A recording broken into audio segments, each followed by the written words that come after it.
I'm telling you about my impressions of passing Call of Duty WWII. Most recently, I told my impressions of the game Call of Duty Infinite Warfare. Now we are talking about the continuation of the series.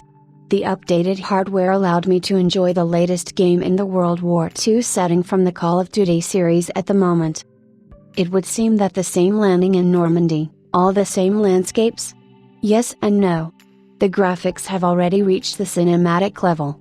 If in the past games of the series it was necessary to fantasize what these murky textures would look like in high resolution, now everything is clearly visible firsthand.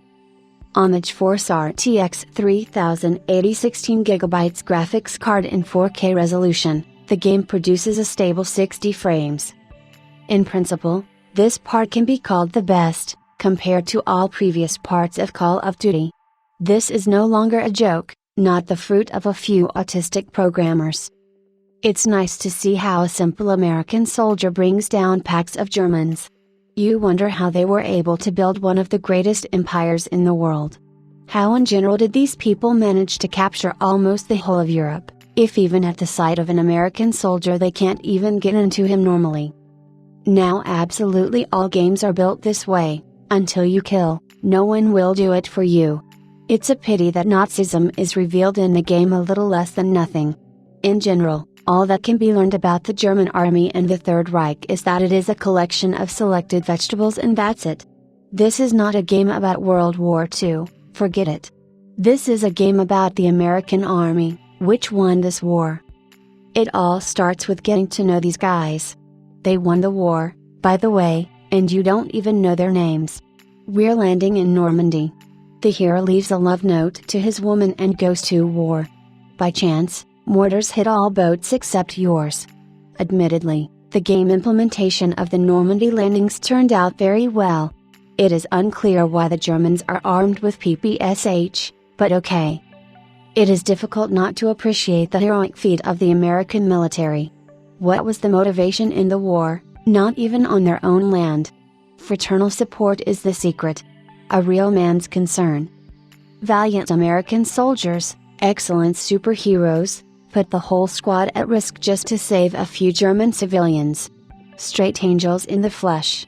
According to the classics of absolutely any American action movie, we have an eternally dissatisfied commander. He is strict, but fair. He is strong, brutal, cruel. And he is not interesting and not memorable, however, like all the characters in this game. An incredible number of loud phrases like "We will not leave our brothers," "Do not give up," "Who if not us?" Why it is impossible to make heroes people, not machines. Why the soldier in the game can't cry. But because the American military can't cry. They have all the body fluid collected in the bladder to sprinkle all the enemies. There will be no unexpected plot reversal in the game, for example, in the form of desertion. There is an assumption that the modern American army is somehow involved in the game, because it is an excellent recruitment for young fighters. There is no mention of other fronts at all. Once they say about the UK and that's it. This game is about the Second World War, about the war with the Third Reich, and there is practically nothing about the Third Reich here. The game has one stealth mission. She was pretty good for Call of Duty. You are a spy, a woman who penetrates into the Nazi lair to arrange a diversion there. Before that, you are told your story, and you must remember it in order to correctly answer the questions of German soldiers. Here you answer either incorrectly and you are killed, or as it should be. From the second time you will answer for sure, even the history was not necessary to remember. The secretary asks to wait for the girl with the report in the personal office of a high-ranking person without this very person. Well, that's plausible enough. It stands out against the background of all that propaganda theater when you see that in Call of Duty there may be locations and missions where you can walk without weapons. Physically and mentally tired of the monotonous constant genocide of millions of enemies, and such locations give respite. The mission was interesting as a plot digression.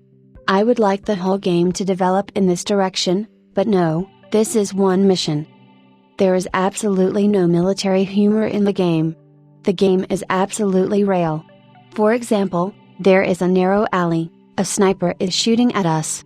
According to the mission, we need to bypass and kill him. The key word is by mission. They gave me a grenade launcher and told me to shoot at the wall, and then we would go around it through another alley and fill it up. But I have a grenade launcher. Why do you do it if I can take an RPG and shoot at a sniper? But no, I can't. After all, the game provides for you to trudge around, and when you shoot at a sniper from a grenade launcher, the projectile will fly away along an incomprehensible trajectory, and so absolutely throughout the game. If you want to go somewhere to the left, then they won't let you go to the left.